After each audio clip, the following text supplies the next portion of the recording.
Okay, I'll call this a workshop to order.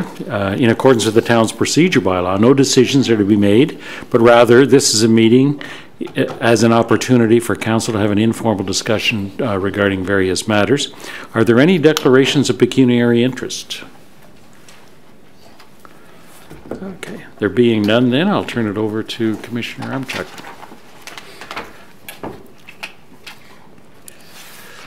Thank you very much, Mr. Mayor, members of council. Thank you. This morning we are going to be looking at a very full agenda of updated and new financial policies. We have 3 presentations for you, and so I won't make my comments long. The first presentation will be regarding the development charges background study and an update from our consultants on that work. You will be hearing a presentation from our director and our senior financial analyst on the financial sustainability sustainability policies and the updates that have been made to many of those policies. And finally, you will be hearing about our service pricing policy. So we hope that the information is helpful for you. And with that, I will turn it over to our director, Mike Mays. Mr. Mays. Thank you, Aaron. And good morning. As it was pointed out, today is all about financial sustainability. We've broken down into a number of sections. There'll be the 3 presentations. This is to both give you an update on where we stand on financial sustainability and some of the projects going on, as well as to inform you as to some of the reports that are going forward this afternoon, specifically the one on asset replacement fund strategy. We thought it was important to deal with that in some depth. On the development charges background study, staff has created a cross-departmental team, which is being led by Kevin Kovitch. They're starting the process for gathering the data and working with our consultant, Hamson Consulting, on preparing for a background study and a DC bylaw update in 2019. So with no further ado, I'll introduce Craig Benning and Jason Bevan from Hamson, who will give their presentation. Okay. Morning. Good morning. It's a pleasure to be before council this morning and have the opportunity to present to you during this workshop. Jason's going to lead us through the presentation, and if it pleases the chair, I think we would like to suggest we just hold off on questions till the end as the presentation sort of builds and likely answers some of the questions you might have at the front end. And Jason will move through some of it relatively quickly just to get some of the background and then talk about some of the key policy directions that ultimately council will be required to make through this process. I think many of you are aware of the development charges through the recent activity with the region and the ongoing amendments there, and so we're going to be building upon that experience as well. So I'll pass it right over to Jason. Great, thank you very much. So I want to start off with a little bit of the background on the town's current in-force development charges bylaw. It was passed in July 2014, and it currently expires on September 2nd, 2019. So development charges bylaws have a statutory life of 5 years. So in order to continue to collect development charges, council has passed a new bylaw before that date in September of next year. What are development charges? Just a quick refresher. Really, they're fees imposed on new development to pay for the capital costs associated with that new development. The old adage is growth should pay for growth, so existing tax and ratepayers aren't borne undue costs associated with new capital infrastructure. And in reality, growth can't fully fund growth just due to statutory limitations that I'll get into in a moment. So DCs are just part of a larger municipal finance umbrella. As I pointed out, really, they focus on first round capital infrastructure. They can't be used for asset replacement. As part of the study, we have to delineate what are developer responsibilities as a condition of subdivision agreement. Typically, that involves small size roads, water mains, sewer mains, park elements, etc., whereas development charges fund more of the larger collector, arterial roads, and larger size pipes as well. Obviously, no operating costs can be considered as part of development charge study as well.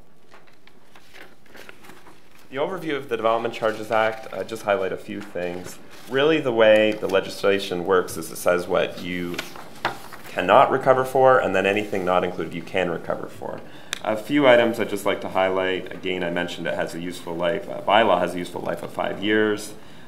There's service restrictions on what you can recover for that I'll get into in a minute.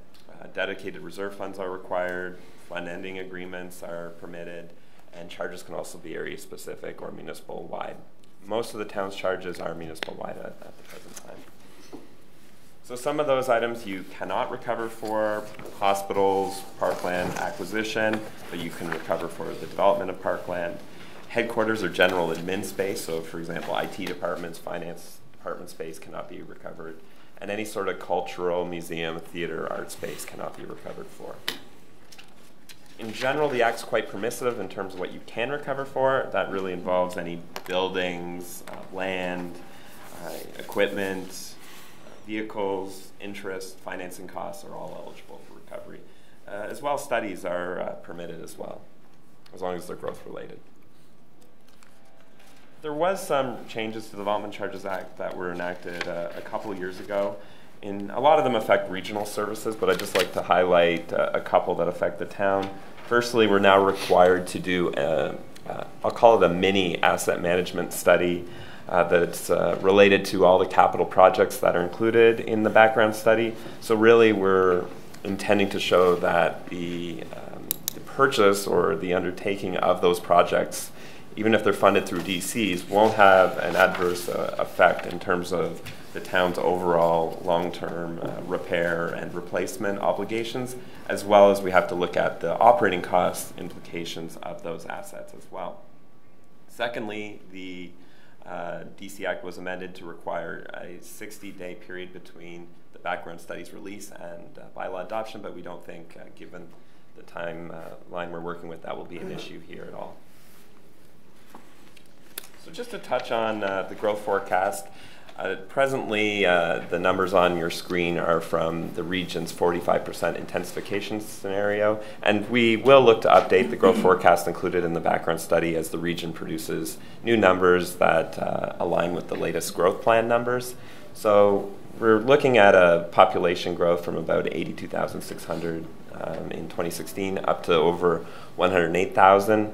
And we do see or do anticipate more apartments to be constructed relative to perhaps 10, 15 years ago. So as the town's greenfield land supply slowly becomes absorbed, we think there'll be less singles and semis and more of those apartments, stacked townhouses, row houses, etc.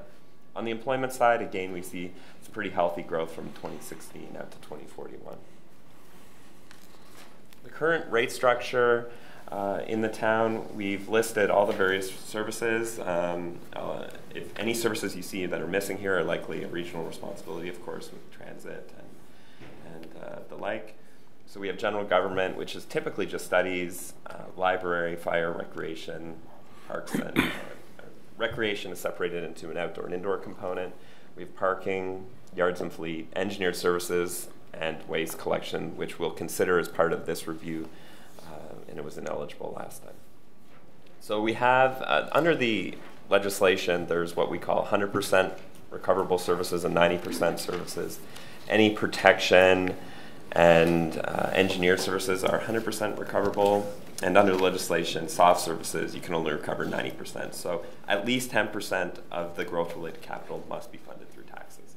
The planning period, we look out 10 years for most of the soft services, and for engineered services, we can go out longer to 2031 or 2041. So in terms of the current in-force development charges rates, a single detached unit would pay $21,529 in town development charges. The region's charge would be on top of that. And you can see with small apartments having a lower occupancy, the charge is $10,821. And in between those are rows and large apartments. In terms of the overall pie, engineered services and recreation services are about 30%, and you can see outdoor recreation 23, and library, fire, yards and fleet are lower pieces of the pie.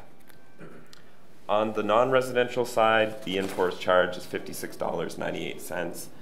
per square meter of non-residential floor space, and we do not recover for recreation and library on the non-residential sector, so you see the town-wide engineered services are the largest piece at 71%. There are slightly lower charges in force for the northwest quadrant area of the town, and you can just see the rates as indicated there. Again, they're quite similar to the town-wide charges. So just a quick overview of the DC study process. We start with a growth forecast. Then we're required to look at a historic 10-year service inventory, and what that does is that sets the cap for soft services. So in short, we can only recover in the future to the same level of service that's been provided over the historic 10-year average. And that, again, mostly applies to soft services. Once we've done that inventory work, we look at the future capital program. We're required to make a series of deductions for grants, the 10% discount, benefit to existing shares and existing reserve funds on hand. And once we've done that analysis, we're left with a DC recoverable charge that we split to the res and non-res sectors, and then we calculate those rates on a per unit or per floor area basis. Really, we expect council to be involved in a few key decisions. Firstly, whether we give consideration to the use of area rating. I mentioned we do have a northwest area quadrant charge, which is slightly different than the town-wide charge. Newmarket being a relatively small geographic area compared to some other communities, town-wide charges tend to make more sense, I'd say, at the outset. However, we will consider any other area rating that might apply, and typically it is for engineered services. Council is required to adopt the capital forecast that's contained in the background study and undertake its commitment to ensure that capital forecast is met, i.e. we don't want a wish list, quote unquote, to be included in the development charge study. There should be a council commitment to undertake those projects. And of course, council is also required to look at the DC policies contained in the bylaw as well as approving the DC rates. One point I'd just like to highlight, whenever you're undertaking a development charge study, it's important to have consultation with the parties that will ultimately be paying the DCs, and that involves the development community, of course, but we typically also open up some sessions for the general public. However, in our experience, it is mostly the development community stakeholders that tends to attend the various public meetings or stakeholder consultation sessions throughout the project. However, we feel that when we're doing this consultation, it leads to a result where there'd be less likelihood for an appeal to the Ontario Municipal Board, and we want stakeholders to understand why we've included each of the projects, and we want them to understand that council is committing to undertake those works identified in the background study. So just to highlight the statutory exemptions included under the Development Charges Act. There is a residential intensification provision. Usually that might, an example of that might be a basement apartment being added to an existing unit. That'd be exempt from development charges. There's industrial expansion provision of 50% or less allowed.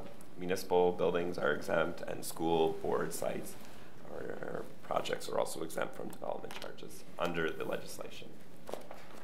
Council passed a series of other non-statutory exemptions last time. That included a deferral for mixed-use residential and office buildings. There was exemptions for agricultural uses, nonprofit housing, private schools, cemeteries, temporary uses, hospitals, and accessory uses. That's a fairly common bundle of exemptions we see in a lot of other communities as well. We are going to be seeking council direction on any additional exemptions or discounts for consideration as part of the 2019 study. Some we've just identified. Preliminary list would include purpose-built market rental housing, attainable housing, for example, or any other items, and we'd be happy to hear any initial feedback from council after this presentation on possible exemptions as well. Just to provide a rate comparison table, we're always cognizant that each community has a different servicing bundle and different service levels. So whenever we give a rate comparison table, there is some background that likely may not show clearly in the graph. However, just to give you a sense, this is a large apartment development charges rate and includes the lower tier charge in blue and the regional charge in gray. And this is just a sampling of York Region and Peel Region municipalities. You can see Vaughan is on the high end with their recently proposed rate, which currently hasn't been enacted by Council. For large apartments, it's over $50,000 when you layer in the region and city charge. You can see a lot of the other York Region municipalities, King, Markham, EG, Aurora, are all fairly close to Newmarket's charge. I would point out that area-specific charges also apply in Vaughan, Markham, and Richmond Hill specifically that might increase the charges beyond what are shown there. You can see the town's current charges of just over probably about $35,000 when you layer in the region and the town charge. In terms of the charge for the retail sector, again, the region charges the lion's share of the overall DC paid by a developer. Vaughan, again, Markham are on the high end of the retail charge at just under $600 per square meter floor space. The town here is under $500, and you can see Peel Region municipalities are a bit lower than York Region municipalities in this graph. A few key steps in passing a DC bylaw. We have to do a statutory public meeting, which is a meeting of council, but obviously as part of the study we've committed to do some stakeholder or more informal consultation sessions with developers and any members of the public. We're required to advertise for the public meeting in advance, of course. The proposed DC bylaw must be released 2 weeks prior to the public meeting at a minimum. We often do receive written correspondence from the development community throughout the study, and we aim to address a lot of those comments before the statutory public meeting with council, especially if they're technical in nature. And as I pointed out, there's an appeal period, which is 40 days after a bylaw passed, in which a landowner in the town could appeal a development charge bylaw to the Ontario Municipal Court, or Land Tribunal, which is called now. The proposed timeline, we're really at the early stages of the DC process, where we're just looking at some initial policies, doing the historic service level work, which does require a lot of time from your staff in terms of updating the 10-year historic inventories. Over the course of the summer, we're going to work on the capital programs more and more with the aim of calculating preliminary rates late summer. In the fall, we're going to finalize those rates, consult with stakeholders, and then obviously with the election, there's going to be an opportunity for the new council to review a lot of the work that we've done throughout the 2018 period. We're going to have a public information session with that new council prior to the release of any draft DC studies. And then finally, the DC bylaw passage will occur in the spring of 2019, well in advance of the expiration of the town's existing bylaw. So that concludes the presentation, so we'd be happy to answer any questions that you may have. Thank you. Councillor Vague. Thank you very much, and thank you very much for your presentation. If I do have a question, if we look at page 21 in the city development charges comparison. Yeah, I'm looking actually at the large apartments. So there we go. Thank you very much. I noticed we're about average with the number of municipalities and significantly below what some other municipalities are. And perhaps this might be directed more to Mr. Mays or some other staff. Why is that? Is that just what we can justify, or is that just where we've decided to place ourselves? I think there's really two answers to that question. I mean, the first one is to assure you that when we went through the process with the municipalities 4.5 years ago, we maximized the opportunity of using the legislation. And so the framework does place restrictions based upon the population, the service standards, and the capital plan. So the rates are what they should be for the town. The other thing to note is that a number of these municipalities, in particular those at the high end, Vaughan and Markham, they've already done their updates. So they're ahead of you in terms of that process. And so you're likely going to, most municipalities, the rates increase rather than decrease or stay the same. So we would expect that you would move likely upwards when we come forward with the bylaw next spring. Okay. Thank you very much. Thank you. Councillor Bazance. Thank you very much. Just a question about the differential on the residential charges. On slide 13, you noted that that the Northwest Quadrant had a lower level of residential charges per unit. And so one question is why is that different, or what was so significant about that quadrant that that the differential is there? And secondly, is the thinking then that if council was to look at some other kind of provision for encouraging or incenting more affordable housing, that that's one way that you would do it, is have lower development charges on those homes? And then by extension, would there not be a benefit to the town to charge higher rates on more expensive homes? Through the mayor, to answer the first question, and Mr. Mays will step in, but my recollection is the Northwest Quadrant, the developer in those lands was going to provide some park infrastructure on their own that would be a town responsibility in other areas of the town. So that's why there's that slightly reduced development charge in that area. Secondly, council has the ability to pass a rate up to the maximum that's calculated or any level under it. So you can take any use such as affordable housing and adopt a charge lower. Now, of course, that lost revenue can't be made up through increasing development charges on other uses or geographies, so it would require some tax support to fund that shortfall. And perhaps if I might just address the other issue about varying the charge based on the price of the home, that is counter to the legislative framework. Development Charges Act is what we refer to as a benefits received funding model, that we have to create the relationship or the nexus between the increased demand for services from the development occurring. And the legislation isn't an ability to pay, which is more about the affordability or the price of the home. So unfortunately, we can't sort of structure it based on either absolute GFA or per $1,000 of market sale. It wouldn't pass the test before the board. Okay, thank you. Thank you. Regional Councillor.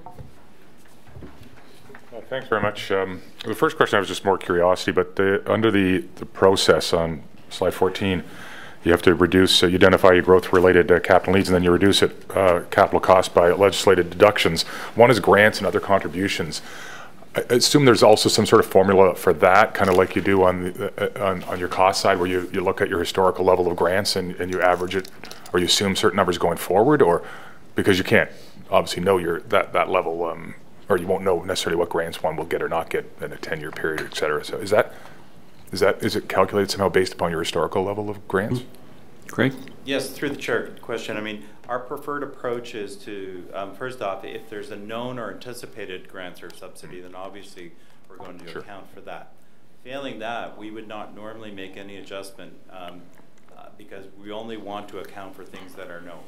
The potential exception to that is that we have had some municipal clients say, well, we want to build, let's say, a new aquatic center or have an indoor pool, but the only way in which we're going to build that pool is if we get 1/3 level of funding or 2/3 level of funding. So in that particular instance, we'll put the project in and then we'll qualify to say the only way in which the municipality is likely to proceed is if they do receive the funding at that level or something equivalent.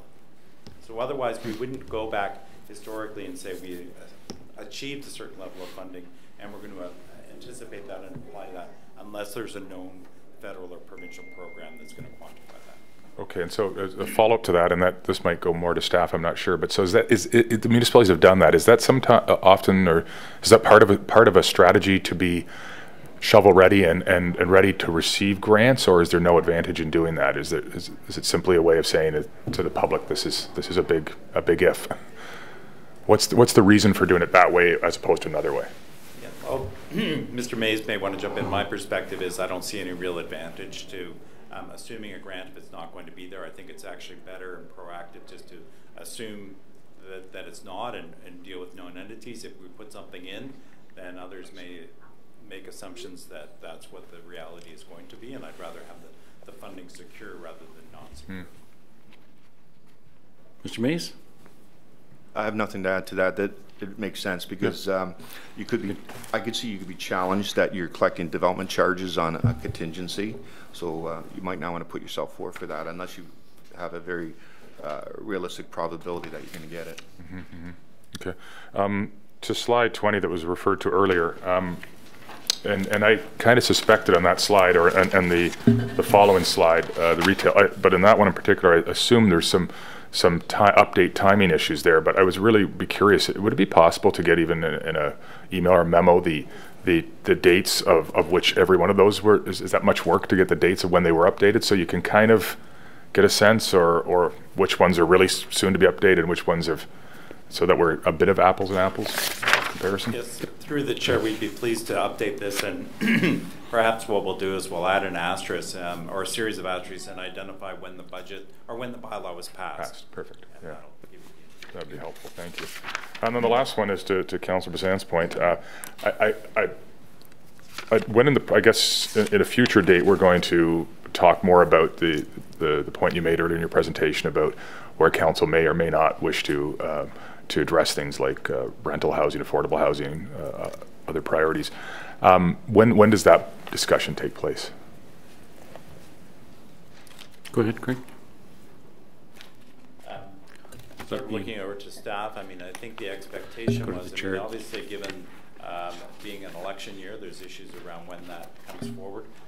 We will be doing some best practices surveying and on key policy issues, identifying what the region does, what other area municipalities do, what other GTA municipalities would. I would anticipate that we would likely come back to the new council with that information and seek their direction and guidance. Okay, that makes sense. And then just the last question then to that point is, it does refer in your presentation to DC deferrals, but am I correct that DC deferrals don't have to be captured in the bylaw, only waivers do, or should you be addressing deferrals in your DC policy? And certainly in my opinion, the bylaw itself should at least set out that the municipality has the ability under the legislation to enter into deferral agreements or even prepayment agreements, and that the policy can exist outside of the DC background study, Okay. Similar to the region. So you flag the potential and the existence of that option, but you don't necessarily address it directly at that time. Just to show that you have you can enable it as one of the rules under your bylaw. I think that's a good thing to do. It doesn't have to set out what the deferrals policy is going to be or when it might be used, just that you can do it. Okay, thank you very much. Thank you. Esther? Go ahead. Commissioner. Thank you very much. Through you, Mr. Mayor, and just to follow up on that question and answer, we do have a separate development charges deferral policy, and in fact that update is going to be presented this afternoon to members of council. So we have dealt with DC deferrals separately in the policy, but we're using this opportunity to sort of bring the two in tandem. Thank you. I know that we're talking about forecasting, and one of the major forecasts is the growth forecast. And my understanding is that as a municipality, when we go through the exercise, we're required to forecast the population as shown in the places to grow, correct? So what type of relief is there for us if we don't have the level of growth that's being forecasted and we don't get the DCs that we need to meet that growth? Yes, I mean, through the chair, I mean, that is a complicated question and an issue at hand, and as you're familiar with, the region itself has identified that the bylaw that they are recently passed and the amending one are going to be of a fairly short order given the changes to the growth plan and the movement to the 2041 planning horizon. Recognizing that the maximum life of a bylaw is 5 years, what we'll really want to focus on is trying to ensure from the development forecast side and from the capital forecast that first 5 years is realistic and based upon plans that are currently before the municipality that have some level of assurance as proceeding what the capital needs are going to be. I think we're really in a period of flux, and we're going to have to wait and see when the region deals with updating its official plan and the forecasting numbers and the impact here on the town of Newmarket and what changes will be needed. That may not be the fulsome answer that you require, but that's the best that we can proceed forward. We can carry forward cost commitments into the next update. Okay, so what you're saying is that we're not as tightly bound to the places to grow forecast as the region might be. So there's some flexibility here, or we'll wait and see. We're certainly bound to it in the extent of the build-out horizon year, the 2031. We would strongly recommend that the numbers that we're showing for those endpoints are consistent with the growth plan. In my opinion, there's greater flexibility within the 5 and 10 year frames in terms of when those numbers are going to be achieved, but ultimately we have to illustrate that you're planning for the 2031 population and employment targets. Okay, thank you. On slide 18, I see that we non-statutory exemptions. I see that we have agriculture in there, and I just can't see any more farm here. Although, the one thing that I'm concerned with is that the potential of marijuana grow operations, and is that being considered agricultural, or is that considered industrial? Yes, to the chair. I mean, that's another interesting question, and one that many municipalities have grappled with, and indeed is one of the policy issues that we'll bring forward to the new council, because many municipalities where they have the agricultural exemption for bona fide agricultural uses have stipulated that it excludes marijuana operations from that, and indeed even within industrial activities tried to narrow out and exclude those activities to ensure that they pay development charges. But once again, we see that as a policy decision, and we will come back with more specifics and ensure that that definition is capturing what council would like to exempt. Okay, thank you. Regional Councillor? Sorry, the mayor's reminded me through his question about something I want to ask about too, and you kind of alluded to it about as the greenfield development opportunities decline or disappear, that'll affect our growth projections. But I guess what I'm noticing is, and I'm sure that's what you're reflecting here to a degree, but there's 4 periods, and I'm looking at the forecast slide, the growth forecast. Yeah, there's 4 periods there, and 3 of them are 5-year periods, and one's a 10-year period. In the 5-year period, the first 5-year period, you've got which is over halfway done, and I assume that reflects a great deal of what's already occurred. But it shows about 10,000 persons growth in that 5-year period. The next 10-year period is only 8,000. And then it gets even less, and then even less in terms of growth. I mean, I guess what I'm wondering, and this isn't necessarily a question for you, but have our staff looked at those projections in terms of the other impacts on our business operations and what that suggests? And well, I always understood and assumed there'd be, and I believe we were already in it, there'd be some slowing of growth as we transition from greenfield to a more intensified form of housing, that there'd be some slowing and some reductions, which I believe we're already seeing. But I also was always under the impression that eventually that would rebound and we would sort of see more historical levels of growth. This sees us, and I don't have all my numbers in front of me, but I always thought we were in about the 1.5% range right now, maybe a little less, 1.3% growth, and this would suggest to me that it's going to go down from there and down and down. So I'm a little surprised by that. So any insight from yourself or from staff to both the question of that we don't see this in the outer years starting to become more, get back to more traditional growth patterns. I mean, it's not exactly aggressive growth as it is, and to see much less, then I start to wonder about. And then the second question would go to our staff: is there an analysis that's ongoing or coming to this that looks at these growth scenarios in terms of our other impacts on our business operations, the various areas of other revenue that we have beyond this? Through the chair, maybe I'll start with 2 quick points. Firstly, one item to consider in the population forecast is the aging of the existing community, and a lot of Southern Ontario municipalities over the next 20 years or so, there's going to be a significant aging, not necessarily new units, but more in that existing base. So even though there might be significant household growth occurring, that decline in existing communities can somewhat offset that population growth. So that's captured in this forecast as well. But nonetheless, so there is absolutely... Could you just repeat that? I didn't fully get that one. Yeah. Sure. So this is a population forecast. So in many communities, what we see, especially maybe about in 15 years' time, is there's going to be still strong household growth, meaning a lot of new dwelling units being constructed. However, the population growth might be modest, and that's because in the existing base of the community, there's a lot of aging, with baby boomers getting on in age. So the population growth rate might be significantly lower than the household. So you see the persons rate per unit decreasing, in other words. Exactly, the over person time, not per increasing. Unit. Correct. The person per unit in the existing base tends to be significantly lower than the persons per unit in new dwelling units. So because of that, you see the population growth rate being quite a bit lower than the housing growth rate. Okay. And is staff able to comment on the other? Commissioner Armchuk? Thank you. Through you, Mr. Mayor.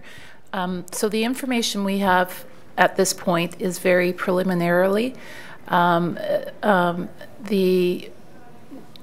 We still need to settle on what our growth numbers look like based on the region's forecasted update, based on changes to places to grow. And so these numbers have not yet been solidified to a point where we would be able to transfer the information to other areas of our organization and business plans. So we're just getting a preliminary idea and taste of what's to come, but we still need to do some further work and research to be able to solidify those numbers. But we do see ourselves in the next, say, year having some sort of reports to council that analyze the growth numbers once they're solidified in terms of other potential impacts to our finances, whether it's through fees or taxes or otherwise. Commissioner? So thank you. Through you, Mr. Mayor. Yes, as we move forward with bringing the background study to a conclusion and also being in a position to propose the new development charges bylaw, we will be looking at growth as it applies to other areas of the organization or business, and we'll be certainly taking a close look at that. Well, the last comment I'll just leave you with, it's in terms of solidifying those numbers. I know the mayor's heard it many times from Mr. Hughes at the region, which is that the consistently, in his opinion, the consistently more accurate growth projections come out of the Ministry of Finance, not necessarily the provincial growth forecast. So it might something to be considered is to get all that data, which I suspect you do, but just thought I'd mention that as well. Thank you. Mr. Mays? Yes, I just wanted to further elaborate on that. What we're looking at here is the conceptual framework as we move forward with the DC background study. And the key concept is here on growth. We need to reconcile to what the official plan is. And the official plan is the places to grow. So as our consultant has said, we can deviate from it and how it gets implemented. But in the end, we have to be able to reconcile back to that. So if something official comes out in the meantime, we can replace that. But you're also talking about impact on other revenues. What we've started doing based upon this information, we created a revenue growth forecast, and it's just in its infant stage now, but the same information we do for determining what the construction is for our development charges, we also make estimates based upon that as to what we can receive in terms of parkland dedication, and we also use it as the basis for our annual assessment growth estimates as well. So we've been doing that for the last couple of years, and this is the 1.25%, 1.3% that the regional council was referring to. That's the analysis that we use to produce that. So we're reviewing this on an annual basis to make sure it's up to date. But in the end, we have to reconcile to the official numbers one way or other. Mm-hmm. Could I just make one quick comment? Yeah, just a quick comment. But we have, and if I could be wrong on this, but I believe what you're saying and what I understood as well previously, but is that when it comes to the DC bylaws, we have to use the growth forecast. But for the analysis we do on other areas of our corporation, we can use other data as well, I would think. Is that correct? Mr. Mays? Yes, we can, and we do use other data, but what we're trying to do is we're trying to bring some consistency into all our growth forecasts, so we're using this as a starting point. what happens is, as we start to use this information for other purposes, there's a lot of estimating and assumptions we have to build into it as well, sort of thing. But we have found to date the assessment growths have been fairly accurate, so we're pleased with that to date. The parkland dedication, there's a lot of assumptions on who's going to pay cash, who's going to give us land, so it's very difficult on that sense. But a lot of these things, in the long run, they sort of they pan out. But we can look at what the history has been in the last 5-10 years and see, you know, what the slope is. But it's difficult to deviate from that 2031 objective. So have we traditionally then, for our other forecasting, we've used growth forecast numbers, or we've used growth the provincial growth numbers plus other sources and data? We've been using the growth forecast numbers, and as I said, we've only done this for 2 years now, so it's just in its infant stage, but we've found so far it's been fairly accurate. Yep. Okay. So the one relief valve, I guess, if we're not hitting the growth numbers, would be not to advance certain capital projects because we don't have sufficient development charges in hand to go forward. So that's the one area where we have some balancing that we could utilize if that comes into play. And I know certainly the region has been facing with that as well, yeah, on the infrastructure piece. Yeah, Councillor Kerwin. Thank you, Mr. Mayor, and thanks for the interesting presentation. My comments are, if I take a look at this growth forecast, and the year is 2016, and you have us at 82,600, and these figures, I believe, come from the region. Am I correct? Yes. They come from the region. The sign on the billboard driving north on the 404 has Newmarket's population at the beginning of 2017 at 86,000 already. Okay, so I believe the people who are living in Newmarket, I believe that figure is greater than the figures we're being fed. In other words, there's been more intensification. That's my take. And when we come years later on, whether it's 2021 or 2031, that Newmarket's population will be greater than those figures. And my take is because there will be more people per household, not less, with children and grandchildren coming back to live in those homes that were formerly owned by boomers, or my generation, which is called the quiet generation, those who are 75 years of age and older. Okay, I believe the housing units within Newmarket, and I saw it happen in the east portion of Markham, it's being intensified. Okay, because people can't afford to purchase housing. The millennials are almost going to be totally shut out of the market. My grandson, who is 18, unless it's the bank of Dave Kerwin, okay? Because... I'll be around to make a withdrawal, Councillor. Because of inflation, which is massive, because of the federal government in the United States and in Canada just printing money. So because they've just printed money, there are trillions of dollars out there floating around. So if a house is worth $1 million today, 10 years from now it'll be worth $2 million, because currency is only a fiat. It's backed by nothing. And it's getting more and more difficult for anyone to buy a house. And all these schemes like tax-free savings accounts and RRSPs, it's a fraud. The government is defrauding the people or frauding the people. They're just printing the money. And you're saving money. If you save $5,500 in a tax-free savings account, that's nothing today when you move it toward a house, which is now worth $1 million. And I saw houses in my area selling for $1.2 million 1 year ago. So because of that, you're going to have more and more people living in a unit because that's all they can afford. And it is the federal government's fault and the provincial government's fault, because the federal government is now close to $600 billion in debt, and the provincial government $350 billion in debt, and the region $2.5 billion in debt, and no one has any intentions of paying that down.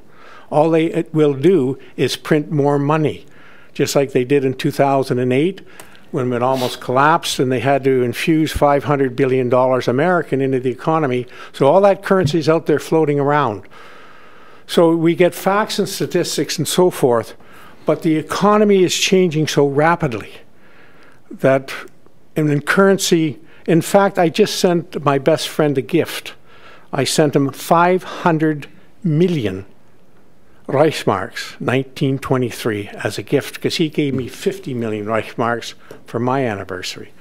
And that's what happened in the Weimar Republic. And it has happened here, but it happened in the housing market, not the currency. So I look at your figures, but I interpret those figures internationally, which is my background, and in the economy. So I see complete intensification, because people have to live somewhere, and these facts don't take in immigration, which is far wider than we thought. It's up at 400,000 per year, plus the immigrants now coming up from the States, the refugees through Quebec into Ontario, and I think there are already 40,000 between 2017 and 2018. So I always interpret your figures, but the population growth, I see what is there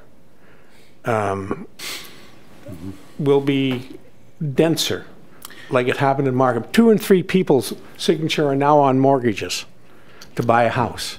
They have to be, because in the Greater Toronto Hamilton area, the houses are now $1 million. In Vancouver, it's worse. And it'll just multiply wherever you can build. So thank you so much for the presentation, but it's always when you get facts and statistics, you have to interpret them. Okay? Thank you. And I think what that does is emphasizes the importance of the census that's collected in terms of people per unit, and how that will inform the decisions that that we'll have to come to as a council. I can't recall when the next census is due. Is it in, do we know? We just have due data from 2016, the next one not until 2020. We should point out the values from the region here are about 3 years old now, so the new forecast will reflect more of the latest census. And I think we also get some demographic profiles with our Rec and Culture group and our Economic Development group as well. It gives us an indication of what our community looks like as well. So there's a whole bunch of information that we'll need to incorporate into that forecast. Okay, there being no further questions, Mr. Mays, I have you in the queue. Something you wanted to raise, or? Yeah, I'll just, sorry. Yep. Just as the presentation is ending, just some housekeeping items I forgot to mention. So an information report was put out on the DC Development Charges Background Study 2018-17, so it has this information attached to it. I also wanted to bring up one of the policy things we're doing is we started this with the last DC background study or DC bylaw, and we'll continue it with this one as well, is to make ours as similar to the York Region bylaw as possible. We're going to continue to do that, to have the same sort of policies, interpretations, and that they have. It just makes administration so much easier. I mean, there may be some points where we have to differ from them, but when it has no significant impact, we will have the same definitions and policies and practices that they have.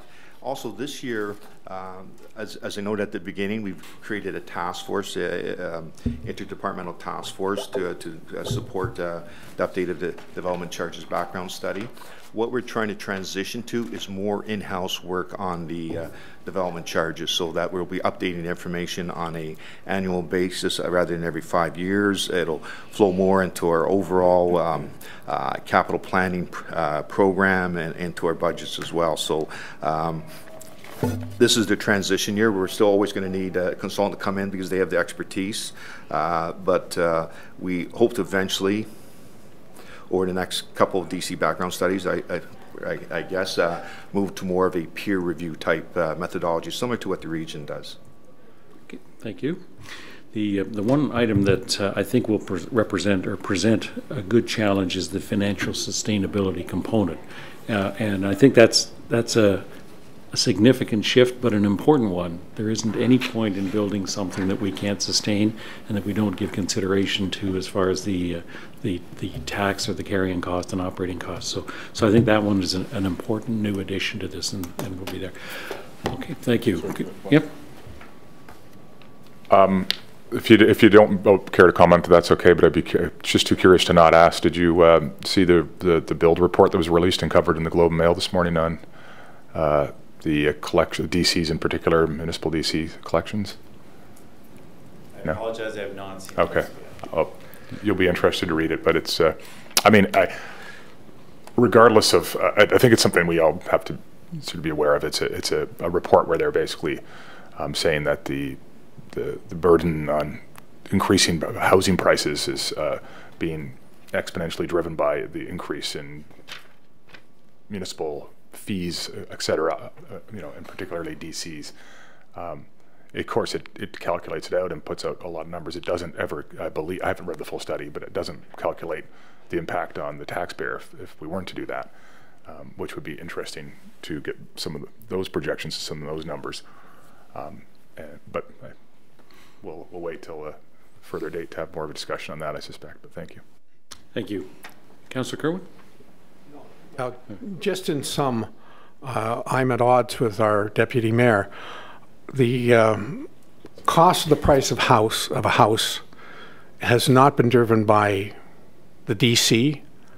It's been driven by the federal government's printing money. That is unsustainable and that cannot be repaid. And the public has finally awoken to the fact that what they've been saving is worthless. It's only a fiat currency. It's backed by nothing, and therefore the price of a house is now $1 million because that currency is out there, and the people who hold it know that, so now they have to buy something that's tangible. What's tangible is a house in Canada, and that's what they've been doing. Okay, thank you. I think we're probably getting a little bit away from how are we going to recover the cost of infrastructure, but one final comment then, please. And maybe it was a misinterpretation, but in case anybody was under the impression that that was my position, it wasn't. It was Bill's position. It was a study by Bill. I was just pointing out the existence of the study. So I don't think we're necessarily at odds, Councillor Kerwin. I was just pointing out that the study exists. Okay, thank you. Let's, I'll entertain a motion to receive the presentation. Councillor Vague, Councillor Twinney, all those in favor? None opposed? That is carried. Thank you. You've got a great challenge ahead of you, but it's an important one.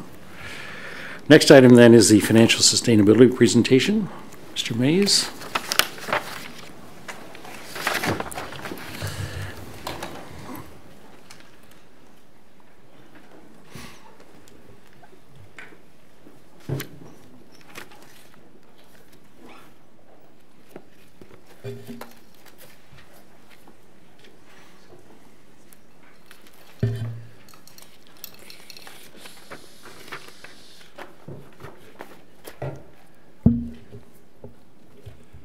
Morning again. So there's a number of reports that have gone forward. Some of them are on the agenda this afternoon, and some of them are information reports. The objective of this presentation is to give you an update on where we stand on the various factors that make up financial sustainability, but also to help inform you as far as the reports are this afternoon. Assisting me today is Frank Wu, who's our senior financial analyst. He actually is the author of, I think, all but one of these policies, the donation policy. He authored all these policies, so I thought it'd be worthwhile for him to assist in this presentation. Just so you know that there has been consultation on these policies with the senior leadership team and with the Asset Management Committee. So these are the 5 elements of sustainable financial strategy that I've talked about in the past. Items 2 to 4, the debt, revenues, and investment strategy. And 5, the reserve and reserve fund study. We're going to do a little bit of housekeeping. We'll give you an update on them. On the revenues, I'll allude to the service pricing policy, which is going to be a separate presentation after this one. The reserve and reserve funds is going to set the foundation for future work we're going to do at this time. And we put as an item, I'll call it 5A, the asset replacement fund, is we'll be talking about the asset replacement fund strategy, and I think that's worthwhile taking a few minutes to make sure everyone understands what we're suggesting on that, because that will have an influence on the 2019 budget. So the first pillar we have is asset management. I've just provided you some background information. I'm not going to elaborate on anything there. We now have a manager of asset management, and there's separate reporting that goes on what's going on in asset management. So the second pillar is debt, and Frank will talk to you about that. Good morning, Mr. Mayor and members of Council. I'm going to briefly talk about the debt and debt policies. The Municipal Act regulates the municipality's use of debt, such as the debt can not only be used for capital purposes, and annual debt repayment cannot exceed the annual repayment limit, which is 25% of your own source revenues. And also lower tier municipalities cannot borrow debt directly to the market. You have to go through an up tier municipality, like the town always goes through the York region. And these regulations apply to the external debentures, not internal loans, such as what we did to borrow from the own user funds. And this table is the indicator to measure the strength of the underlying assets. The lower, the better. So you can see the trend is declining, which reflects a good sign of strength.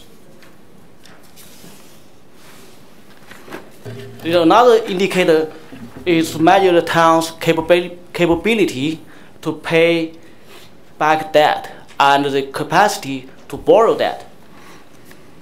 So it calculates annual debt servicing costs compared to the town's own source revenues.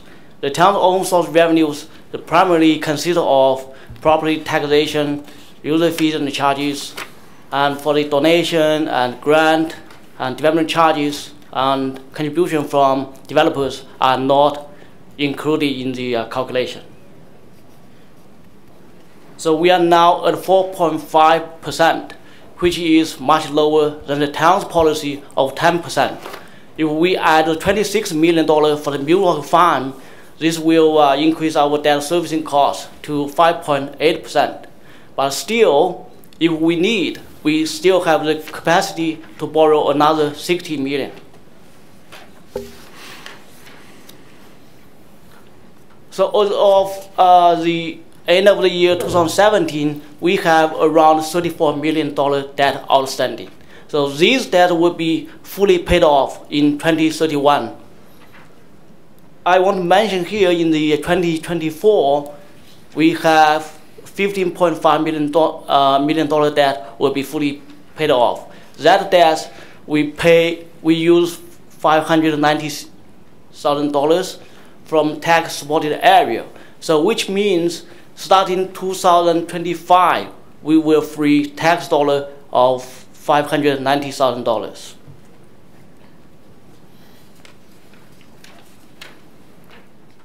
So why we need to update the debt policy? That's because the current policy was adopted in 2006, and it is very general and didn't cover the internal loan stuff. So we need to add more specific guidelines from for both external and internal debt. So the proposed change to debt policy mainly include we will add specific criteria for using debenture and internal loans, and also include the length of the repayment terms and annual reporting requirements. So Finance Report 2811 recommends the update debt policy, and the debt policy is attached in that report. But now we'll turn it back to Mike. Thank you, Frank. Just going to talk quickly about some trends in revenue. So you'll notice this afternoon we have report 2018-07, which is recommending the single sourcing of a tax tax revenue. This is part of our ongoing work in the tax department to build our efficiencies and effectiveness, which has also been seen in more proactive collection policies and working on assessments. So this is to further enable our revenue department to make sure we're getting all the money that we're entitled to. The next two items are referring to items on the in the water budget. We're continuing to tiered water rates. This is where the fixed monthly charge is becoming proportional to the size of your service or your meter.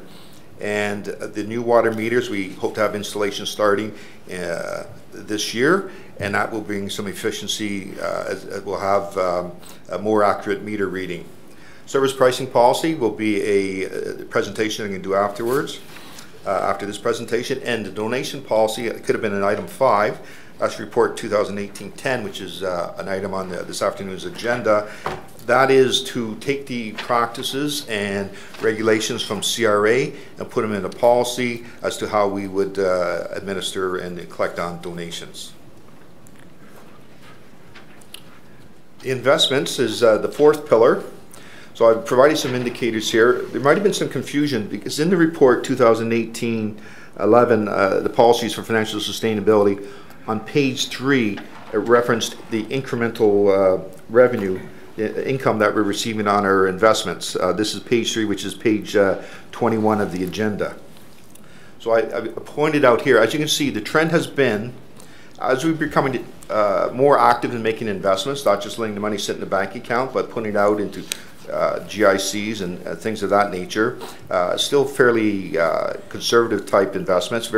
Our donation policy is fairly restrictive on what we can invest our money in, but we've been getting a better return. We also show what the benchmark is. The benchmark is what we would have received on that money if we had just left it in the bank. So you'll see there was a large increase in 2017. This is because the prime rate increased in 2017, and that would show why the incremental revenue went down. So against our benchmark, we didn't do as well, but as you can see, relatively the same total income. What's the most important thing is, by budget approved by council, we transfer some of this money, because these investments are being made from our reserve funds. We transfer some of that into the operating budget, and you'll see it's consistently been $175,000 a year that we've been transferring. That is our first two streams of investments. Our third stream is our investments in business enterprises, which currently is just a Newmarket Holding Company, which holds our investment, our 93% share of Newmarket Tay Hydro. And this is to consolidate all the various monies that we receive from them, excluding the rent, which is a market rent. So I have not included that in. So any additional things. So we receive a dividend. We receive repayments on the $22 million we invested in them when, as a promissory note, when they originally were set up as a company, that representing the value of assets that we transferred to Newmarket Hydro. But we also have the unrealized, undistributed income that they have made on an annual basis, which has not been declared as a dividend or paid out in interest, and that's that top line. Now, you will note that in 2017 it dropped off a bit. There were some regulatory reasons for that, but I believe Hydro, when they make their annual meeting with council, will go into more details on that. But I just wanted to show you that we do get a substantial return from our investment, even some of it not realized yet. So the policy considerations as we move forward, we want to make more extensive investing, and this will happen as we start to revamp how we do our capital carryovers. Should be freeing up more money for investment. We also want to expand the range of eligible investments. There are investments that are allowed under the Municipal Act that we do not have provided for in our own policy and strategy. We have a more restrictive. We wanted to walk first before we started to crawl and run. Sorry, we wanted to crawl first before we started to walk and run. We're starting to walk, and now we can start looking at running. So in 2019, we'll probably be coming back with some suggestions on how we could, still being within the restrictions of the Municipal Act, but to lighten or loosen some of the restrictions on our own policies. I also wanted to bring up the prudent investor standard, because that is something that's been talked about a lot recently. This even opens up more of what a municipality can do. This is something that we're not ready for yet. As you can see from the previous point, we still have a lot of restrictions on ourselves, so we have nothing to gain from this at this time. This is something we might revisit 5 to 10 years down the road as we get more extensive into our investments. And now I'll turn it back to Frank as we go to Pillar 5, which is reserves and reserve funds. Thank you, Mike. Reserve fund. Reserve is an appropriation from net revenue at the discretion of council or the treasurer for future use. The reserves are typically for short-term use. A reserve fund is a fund set aside for either by a bylaw or by a requirement of the legislation to meet future events.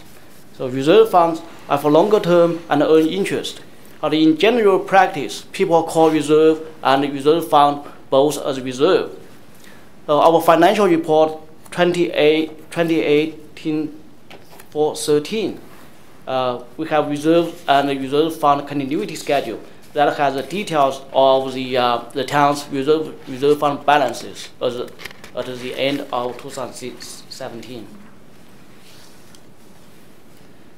So this table is an indicator about the health of the reserve funds. It's based on the BMA study. So BMA is based on our financial information return and put all those data to compare the participating municipalities. So for the water reserve and the wastewater reserve, this indicator we are at a very healthy level. When compared to the median level, the water is 87%. We are at 161 in 2016. The wastewater is 52% for the median level, but we are at 121%. However, for the tax-supported side, our rank is very low. Generally, 30% is considered to be a healthy level.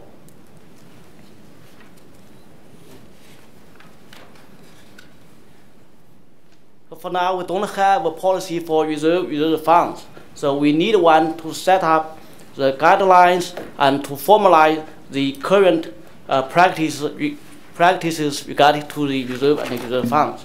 So we will update the reserve funding sources, revise the target level, and also confirming the delegated authority. And we need to create new funds, consolidate some of the funds, and eliminate some of the funds. Now we'll turn over to Mike. Thank you, Frank. So as you can see, on reserves and reserve funds in general, we're bringing forward a policy. Previously, we had some guidelines, but we didn't have a policy. So this is going to set the groundwork for coming forward next year. As Frank said, we're going to clean up some of the reserve funds, amalgamate some, redefine them, create some new ones. And we're going to do that formally through a bylaw. But we want to get this housekeeping done. But Pillar 5A, it was a subset, is the Asset Replacement Fund. So the Asset Replacement Fund was created 20 years ago. So it's time to take another look at it. We talk a little bit about the history here, what's happened. It was created 20 years ago. We got to what we thought was the 100% contribution level, so i.e.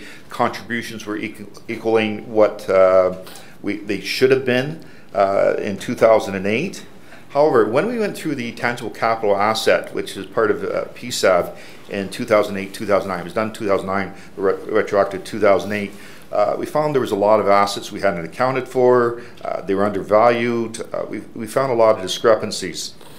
So we really weren't at the 100% level at that point. So the capital financing sustainability strategy, which was done by our consultant Hampson, took a look, and at that time, that was in 2012, and that's where we started initiating additional infrastructure levies in 2013. They recommended 1% a year. So, again, indicators. How do we know? Everyone hears about the infrastructure gap. I'm going to go a little slowly through this because this is going to have an impact on the 2019 budget. Everyone hears about the infrastructure gap, but what does it really mean? You hear these hundreds of thousands or millions or billions of dollars, and that it starts to lose much meaning. So I'm proposing an indicator which makes it much more basic. If you were running a business you would want to make sure what you charge is covering your depreciation expenses. If you're not, you're running at a loss. Similarly, if a town is depreciating, in actual technical term is amortizing its assets, it should be recovering those money through its general revenues as well. This would then go into a reserve fund, in our case an asset replacement fund. That would mean in any given year, your depreciation expense or amortization expense and your contribution to the replacement reserves are at least the same number. The test on this, you would look at your accumulated amortization, all the amortization, depreciation you've done for all the years on assets you currently still own, and see that your reserve fund has built up for that. If that's at 100%, that means your current users have been paying their fair share of the cost of those assets. If it's below 100%, then you have an infrastructure gap. When we look at it from this point of view, combined, we see that we're at 11% against the target, so that's not very good. But when we break it out, tax supported versus the rate supported, we can see where the main issue is. The issue is on the tax supported, which actually their asset replacement fund is in a negative balance. Well, on the on the rate supported side, we've been hovering around 50%. We had that dip in 2017 because at that time we took the stormwater from being tax supported to rate supported. That was not that well funded, that asset replacement fund, so it dropped the average. And as you also may recall, that is one of the reasons we did a separate stormwater rate, because we knew it was being funded for replacements. So this doesn't look too well, but are we getting better? And this is where you can break it down to on an annual basis. Okay, so we have this gap, but how are we doing on it? So you look on an annual basis. If we take our amortization expense, so how much we're amortizing our assets every year, and compare it to what we're putting away. If we're at 100%, we're not losing ground. If we're over 100%, we're catching up. If we're below 100%, we're falling behind. As you can see, overall, we're not doing too bad, 100, 101%. But again, when you break it down, you'll see on the tax-supported side, we're not doing well. In fact, we had a dip in 2017. And on the rate-supported side, we're really accelerating, catching up. We're really doing well on that. Just for your information, in 2016, because someone's going to ask me what happened there, that is when we changed the life cycle estimate on underground works, the water mains and sewers, from 50 years to 80 years. We did that prospectively instead of retroactively. So we're amortizing them over a longer period of time. So that had the adjustment. On this basis, sometime in the 2030s, we actually probably will hit, if you go back to the previous chart, that 48% will eventually become 100%. We're on target for that. Now, just so you know, this is based upon the historical cost. This does not mean we have all the money put away to replace these assets. It just means we've covered the initial cost of that. And when you have an asset that lasts 50 to 80 years, you know the costs have gone up in that time period. So the current practices, and this again, this was for the first 20 years, we used a global fund for the asset replacement. So we would put forward capital projects based upon what was available in the fund, instead of specifically whether it's rate supported, tax supported, roads versus facilities, as long as there's money in the asset replacement fund. What we also did is we used the asset replacement fund to fund things which were not tangible capital assets. Now, there's nothing wrong with these practices. They are legitimate practices. They had been addressed. They were approved by council. We built them into our budgets. But now, at 20 years, it's time to take a look at these and see if we could do something different. And what is suggested is that, first of all, we get rid of the global fund. What has happened, partially because of the global fund, is the tax-supported asset replacement fund. Thanks. The tax-supported asset replacement fund owes the rate-supported fund $31 million. Over the 20 years, it's built up a sizable debt.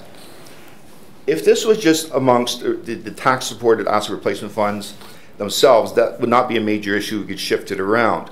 But this means that the ratepayers are, in essence, lending money, and they do pay interest on it. So again, we're doing this legitimately. They're lending money to the tax-supported. But at some point in time, and we predict within about 20 years, the rate-supported budget will need that for its replacements, as we have the subdivision replacements that will become due. Now, this is not the primary reason for our large capital carryovers, but it does contribute. The Global Fund does contribute to our large capital carryovers in that if someone has a project, they want to make sure they have the funding, because otherwise it can be pulled off on another project. So they could be incentivized to bring forward a project earlier than necessary just to make sure they have the funding for it. So again, it doesn't create the capital carryovers, but does contribute to it. Also, on the non-TCA application, we're saying let's get rid of it. Let's only use the asset replacement fund for directly for tangible capital assets, items that are in the capital budget. This will make measuring our KPIs, or key performance indicators, a lot easier, a lot more useful to us, because right now we have sort of a mixed bag. It's hard to tell really what amount we need in that for that. But how are we going to do this, Mike, you say? Good question. So the policy talks about taking the asset replacement categories and in line with the asset management plans. That, and the bottom thing on the strategy, to reallocate the ARF balances and contributions. These are two things that are going to enhance the accountability down to the managers, directors, whoever is responsible for the different asset classes, for maintaining those assets and ensuring they have adequate funding and appropriate prioritization is put in place. We're going to define the targets. We talked about a little bit on the indicators. What are the targets, which could be interim targets or long-term targets. We also want to restrict the use of the asset replacement fund to the capital budget, i.e. to tangible capital assets. We also need to deal with the interfund loan, the $31 million. As that took 20 years to build, we're at 20 years now, happy birthday asset replacement fund, we're saying it's going to take 20 years to fix it. So let's set that aside as a loan and repay it over 20 years. This next slide shows the breakdown, the status of the asset replacement fund. In the second column, I talk about the balances at the end of 2017.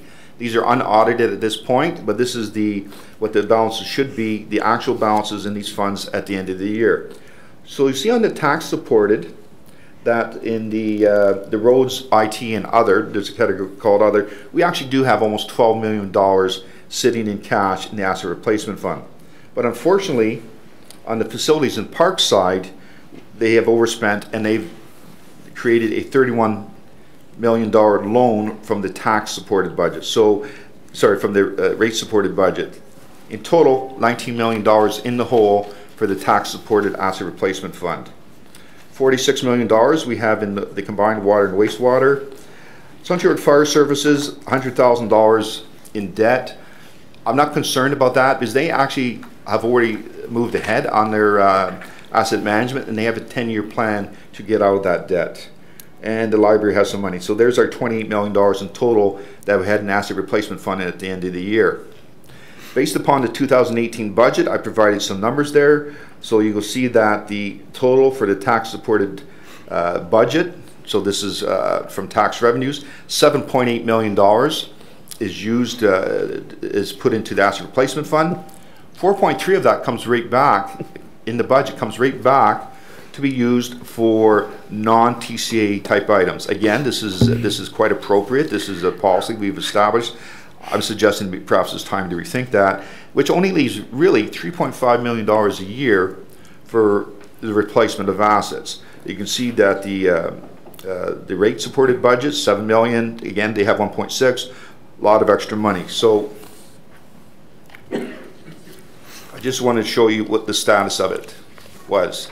So what we've built in is the tax supported budget is not sustainable. It has to currently be borrowing from rate supported to meet its needs. So I'm going to walk through step by step applying the strategy. So we start off with step one. We have the $31 million debt. So we acknowledge that. I'm saying step two, let's set that aside. Let's put it into a different account the $31 million, so we're only going to deal with the $12 million that they have to the good. They're going to repay that debt over 20 years to get that debt, 20 years to pay it off.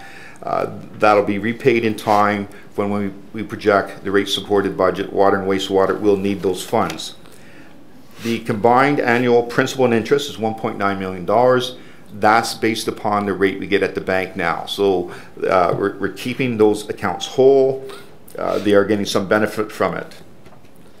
And number 3, then we're going to take the remaining asset replacement fund of $11.8 million. As you saw, that was roads, IT, and other, and redistribute it. Instead of having 0 accumulated in parks and facilities, we'll redistribute that, portion it to their accumulated amortization. So the rate-supported budget will have $11.8 million based upon these numbers. It'll be updated as we come to the time to do it. We redistribute it amongst the accounts. We're going to take the deficits and put them aside as a loan to be repaid over 20 years.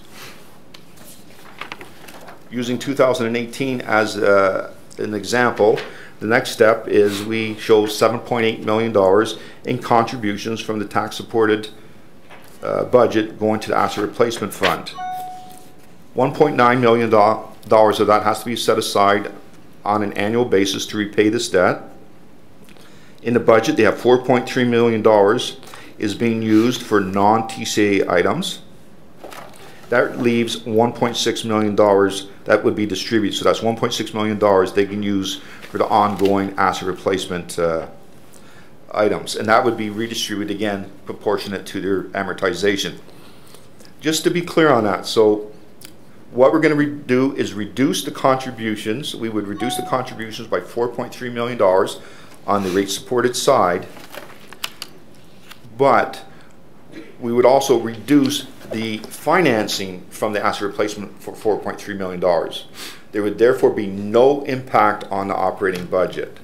So the contributions are reduced and the revenue is reduced. The same on the rate-supported budgets, I believe it was $1.6 million. Reduce the contributions, reduce the revenue coming back. So this crossing hands, we're gonna stop doing that. We'll just net it out. We'll use the budget numbers, net it out, and that's the numbers that we'll get. And so this has no impact on rates. This has no impact on the tax-supported budget. If you think about it, the $1.6 million sounds very low, but really they only have 3.5, as I showed on the previous slide. They only have 3.5 that they're really supposed to be entitled to anyhow. Now, you might say that this is very aggressive, very ambitious, and you're correct, it absolutely is. But as I said, this has been reviewed with the senior leadership team and with the Asset Management Committee, and we do have some mitigating factors. For instance, we have the gas tax. That we know we're getting for sure. The contract is to be renewed next year. We're getting at a level of $2.5 million. That currently is used on the roads program. It has some flexibility, but we can continue doing that, or we can add the flexibility. But the point is, we have the $1.6 million that we've just given ourselves for use from the tax-supported budget, 2.5. We're actually up to 4.1. Added to that will be any annual increase we do in the infrastructure level. So it's not as dismal as it seems. There is more money available.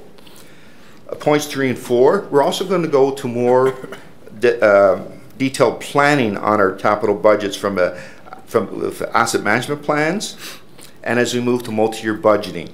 This is going to allow us to prioritize our projects and put them into the appropriate years. As well, as you recall, there was a report on the capital carryovers, and it's suggesting that $50 million in carryovers, which were coming over into the 2018 budget, be deferred to 2019, 20, and 21. So when we look at the 2019 budget, we know we're going to get $50 million, approximately $50 million in carryovers coming forward. We also know where they're going to update the development charges, which is going to have a lot of new projects. So there's going to be a lot of work anyhow, even with a reduced asset replacement fund budget. So between the other monies that we're going to have coming in, the fact that we're working more for planning and prioritization of projects, and that we're going to have so many projects to deal with, I believe we'll be able to transition quite nicely through what could seem like very restrictive capital budgets. Thank you. Thank you, Mike. Councillor Vey, questions? Thank you very much for the presentation. This is it's a very dense and difficult topic, as we all appreciate. Now, I do have a question, and if we can go to slide 21, because I just need a little bit of clarification. Slide 21 is the Global Fund. I wasn't too sure. Are you suggesting that we stop borrowing from ourselves and start borrowing from a bank as needed? I just wasn't too clear of where you're going with this, and I just want to understand if that's what you're saying, and then I may have a follow-up question to that. Mike? Through you, Mr. Mayor, what I'm suggesting is we stop borrowing from ourselves, or at least asset replacement fund from other asset replacement funds. So we bring a little bit of a discipline. So let's take, for instance, the road asset replacement, or even better, the facilities asset replacement fund. You can only spend to the money you have. You can't borrow it from the tax-supported budget. I'm not suggesting we go out and borrow it from the bank, because again, you're just borrowing monies that you don't have at this time. What I am suggesting, though, if you need more money in a specific year, and as the person who's responsible, in this case facilities, as they're planning out with their asset management plan, their 10-year horizon, they'll plan out when they're going to spend their money. They might say, I need a little more money in this year, so what I'm going to do is I'm going to borrow from my contributions in the future year.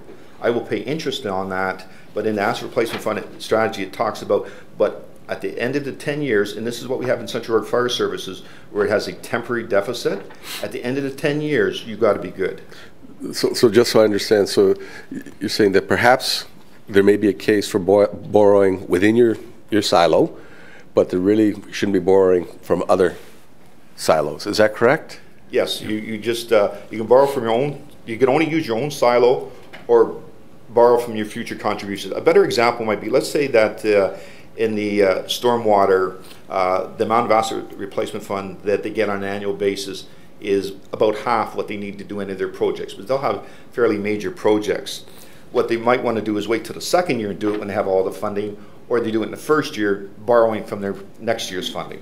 Okay, so then I'll be devil's advocate then. So if I don't have the money, I'm going to use the term silo. If I don't have it within there looking forward, but we still need work to do, so we still need to spend the money, is it at that point you would borrow from the bank, or would you make an exception, your recommendation, making an exception and treat it as a case-by-case basis that you may borrow from another silo? Mr. Mays? I don't, okay, as far as borrowing the bank, it'd have to be something extremely significant. Like, I guess the other option is putting something off until you do have the dollars if it's not urgent. I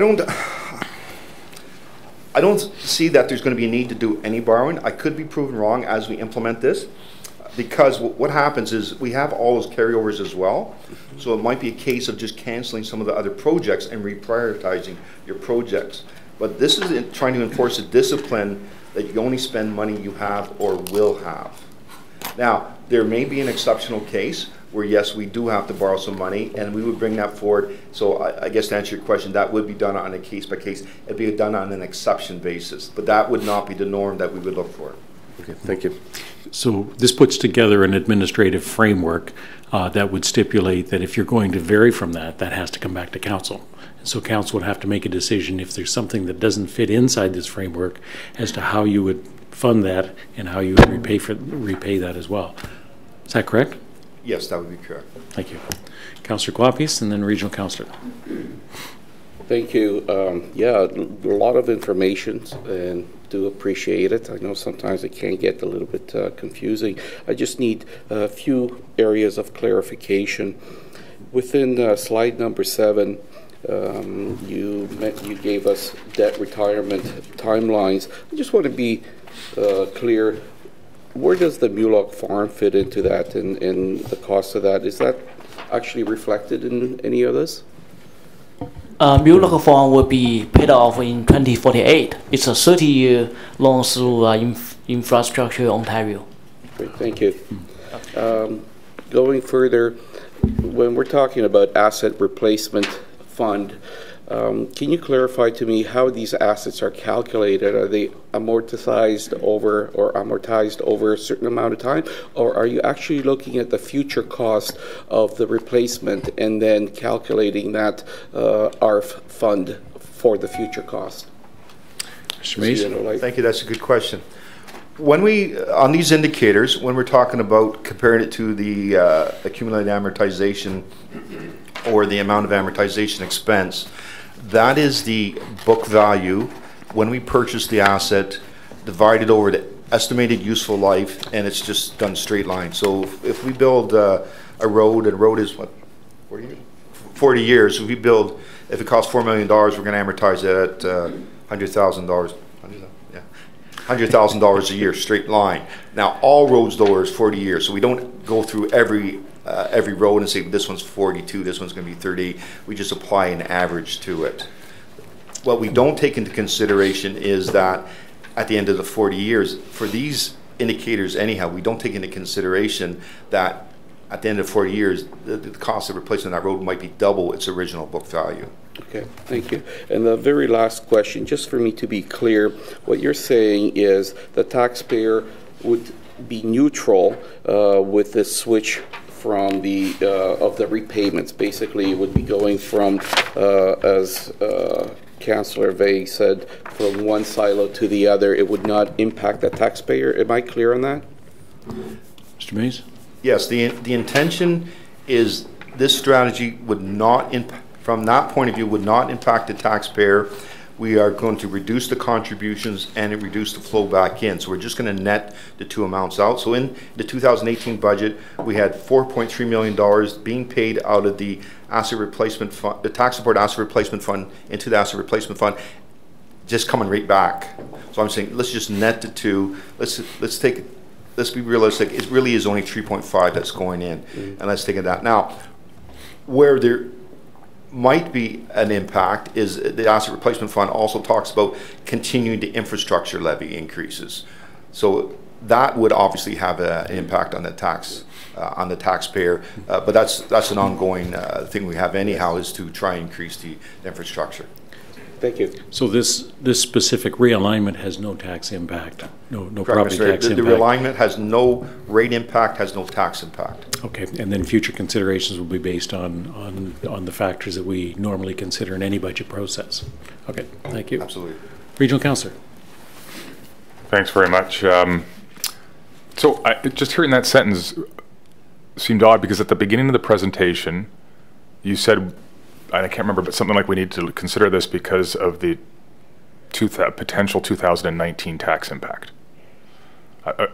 I'm not sure what context was, but you referred to a 2019 tax impact. Mr. Mays? What is? If I said tax impact, I apologize. I meant the impact on the 2019 budget. And you mean so this applying this strategy is going to change how capital budgets are presented and brought forward for 2019. Okay. The 1.6 that is going to be distributed is technically, and the contributions were 7.8, but as you point out, 4.3 is kind of just, instead of going to one place, coming back and going, it's just being more directly funded. But the 1.9 is now going to pay back that $31 million loan. So technically, our ARF contributions will be reduced by $1.9 million per year as a result of this policy. Is that correct? The ARF contributions will be reduced by the 4.3. The 1.9 will still be contributed. It's just going to go to repayment of the loan instead of being used to replace assets. All right, I phrased it incorrectly. So forget if the contributions being reduced or not. The impact, the real impact of this, the 4.3 is still going to go, that money is going to still go to the same place. It's just being directed in a different manner, correct? It's still going towards the works that were, how's the phrase you use for it? For the tangible capital assets? No, not non-TCA. No, okay, hang on. The 4.3 is for work that was not Sorry, so that is thing like spot repairs, That's what I'm talking about. debenture payments, condition assessments, things of that nature, which under PSAP are not part of a tangible capital asset. Okay, sorry. So that part is still going to that. It's still going. The work's getting done. It's the same 4.3 million. We're simply not contributing it to ARF and then back, and it's going directly to the operating budget. Basically, what we're doing is we're getting rid of that little shell game where Right. we put the money in and we take it out. Right. Okay. Which means then of the 7.8, we've got 3.5 left. ARF dollars left of the 2018 contribution. Correct. As an example, of that 3.5, 1.6 is still there to be distributed, i.e. to go towards ARF-related projects. Correct. 1.9, though, is not. So the money available for ARF-related work as a result of this is 1.9 million less than it would have been, because 1.9 is not available anymore for distribution because it's going towards paying off the $31 million loan. Is that correct? That is correct. Okay. So I guess where I'm going with this is I sat down with you for an hour and a half. I've sat through a workshop, and I'll be honest, I don't fully understand it all still. It's a lot to take in. And the part I think I'm not fully appreciating is perhaps, and maybe, I don't know how others feel, but maybe a follow-up workshop or report, but I just don't think I fully understand the potential implications of all of this on how we do our business next year, 4 years from now, or 10 years from now.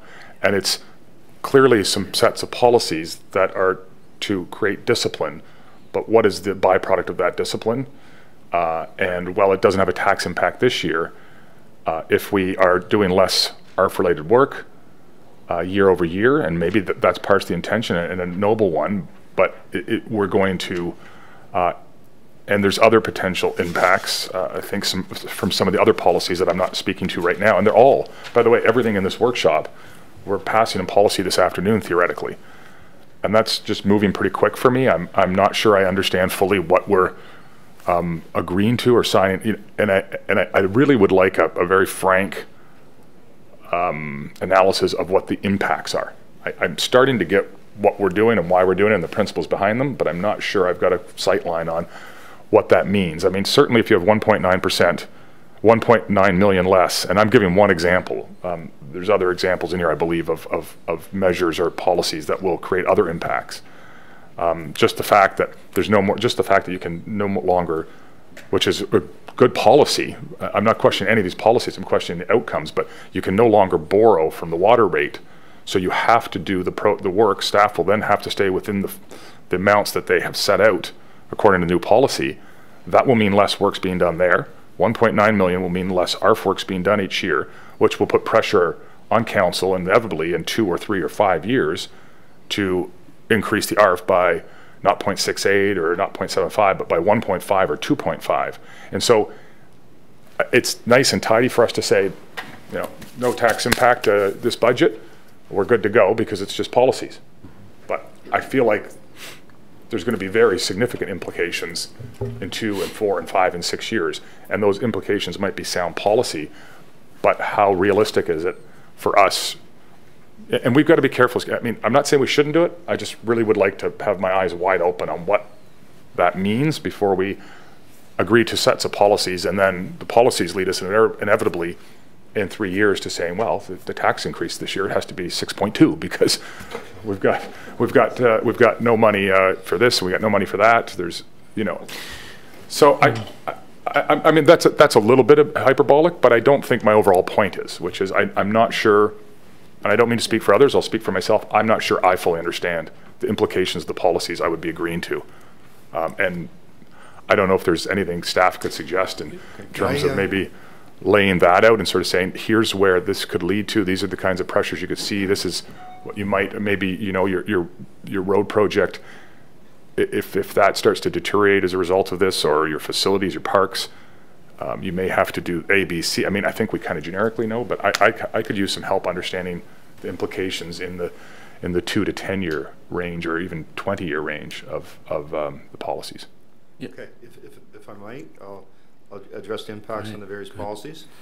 On the donation policy, is essentially taking our current practices and putting it into a policy. So the impact is actually. I think we're more focused on this one right now. Oh, I'm sorry, yeah, Mr. Mayor, I was going to go through them all. Yeah. Okay, because I think the question was about all the policies. I think the one that we're trying to define now is on the asset replacement policy. But what I was going to say is, down. except for the asset replacement policy, most of them are just housekeeping. Yep. The impact is virtually nil. Yep. Okay. The asset replacement policy, you're correct. It's taking 1.9 million out. We're going to have to pay off that debt at some point. We could wait to 20 years and pay it then. I'm suggesting, and I believe it's, as treasurer, I have to suggest this, is we have to start dealing with this now. So we have $31 million and it's growing. We have to deal with this.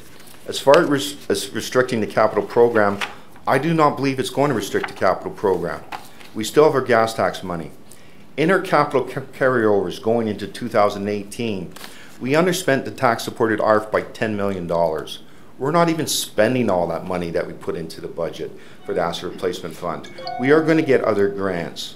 We have $50 million, and that's fully funded, being carried over into 2019 plus. We're going to have the new DCs. There's going to be no shortage of work that gets done. We also have, we talked about on the debt, we have 590, if we're talking about 2 to 10 years, we knew that in 2025, we're going to have $590,000 that's built into our tax base that is going to become available. We also know, and this is referenced in the report, there are other items that are coming forward. We've hit the maximum contribution level on Emerald Ash Borer. As that starts coming down, as we have other things like that that we built into the base budget, as they come down, that is money that is suggesting as part of the asset replacement fund strategy we can put into that. So I'm not anticipating any significant tax increases going to be required or that it's going to have any impact, because we have plan or plate at this point, and we have some future monies that are coming available. But I can understand that this is a lot to take in at once. What would be helpful for me is if there is a cash flow or a cash flow requirement in our asset management plan. So if we've gone through our asset management plan in detail, and it tells us or forecasts what our requirements are to maintain or to improve those assets, and if we could line the two cash flows up, I think that might give us some degree of comfort in terms of how close we are to providing the cash that we think we'll need on what's being proposed. I agree with the framework as a principle and as a discipline. I think that is good. But if you need to replace a vehicle and the money is not there, how will we approach that? Mr. Shelton, your comments as well. Mr. Mayor, if Council feels that more information is required on this, we certainly can arrange another workshop with you and provide whatever information that you need.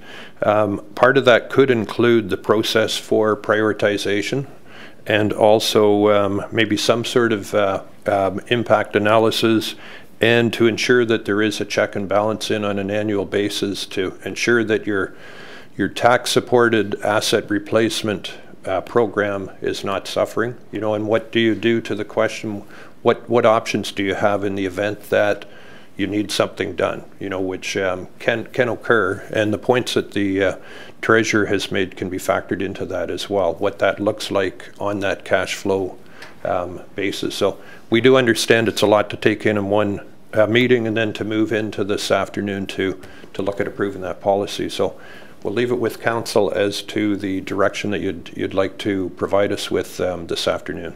Mm-hmm. Okay. Any further questions, Joe? Yeah, if I could just make a couple more statements. Whether we discuss it here or this afternoon, I guess, is relative. But I guess when I get more into the report and I hear what Mr. Mays is saying, and don't get me wrong, when you say that, you know, we need to address this, I completely agree. But I also, I guess, so for example, you mentioned some of the reasons why you don't think it'll create a cap, and that's kind of what I'm interested in is that impact assessment, and why we wouldn't see it there, because I'm just worried about the 2 or 3 of these things working together, creating downward pressure on our ability to address our assets, and they're increasing pressure on us to you know, increase the asset replacement contribution to, you know, numbers in the 2% range, which might be admirable but not necessarily realistic. and then when I hear your explanation, which I think particularly around our capital budget and project and how much we're actually executing is helpful. But you also mentioned about the sort of the extraordinary items and how they can help in the future. But that's kind of an example of what I want to understand more, because when I look at, and I mentioned this to Mr. Mays when we met, but when I look at the debenture payments and the $590,000 that will become, let's put in quotes, available at the end of around 2025, related to the Magna Center, I believe. That's an example. So we can say that goes into the, as a policy, we can say that goes into ARF, and that's one of the reasons we won't have to worry about the slowing capital program, et cetera. But if we put that into ARF, it also is not there and available for another capital. Let's say in 2025 we want to build a new library. It's not there for that, so then we have to borrow for the library, which then is a tax increase, as we just saw on the Mulock farm. So I'm trying to see the consequences, unintended or intended, of the policy and where they might, so if I can use the phrase, come home to roost. And that might be a good thing that they do that, and it might be good discipline, but I just want to be sure I understand that. And so that's the part, I guess, I think I'm getting closer to understand it, but I don't know if everybody else's comfort level, but I wouldn't mind taking one more kick at this, particularly, as you said, the ARF policy, or we can try discussing in committee of the whole and see if we get a lot further there as well, and understanding what those different policies may mean, or whether we want to be as restrictive in terms of the policies, identifying that, for example, with the policy that those 4 items, Emerald Ash Borer, Honeywell Energy, vacancy rebates, and debenture payments, go towards ARF, or do we want to leave ourselves a little more flexibility? But if we leave ourselves flexibility, then does the ARF suffer to the point where we see maybe our road's not looking as good or our facility's not looking as good? That's what I'm struggling with, just to be. Okay, thank you. Point taken. Any other questions? Let's move on then to Oh, sorry, I did have one last question. Sure. I'm pretty sure I know the answer. To this one, Mike, and I almost feel bad even asking it. But the loan, if we proceed with this and we set up and repay the loan, the $31 million, is it legislatively required that it includes interest? Mr. Mays? I'm not sure it's legislatively required. The water and wastewater rates, I think, is more principle. Okay. So paying the interest, because the ratepayers and the taxpayers are not necessarily the same two people. No. Okay. And as long as they were paying interest, we can put off the criticism that we're using one to subsidize the other. Okay, but it's, as long as if we can check on that too, I'd just like to understand that option and weigh that against the fair point you just made. Thanks. Okay.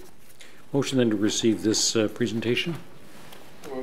Councillor Kerwin, Councillor Broom, all those in favor? None opposed, and that is carried. Thank you. Next item then is our service pricing policy.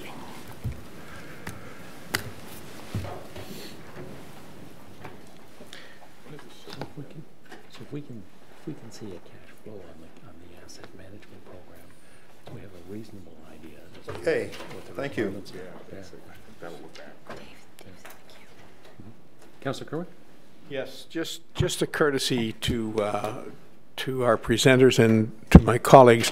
At 1:45, I must leave for MRI at Southlake, and I'll be back as soon as I've gone through the process, Mr. Mayor. Okay, and I apologize. It's not something that normally happens, but I'm not going to give it up.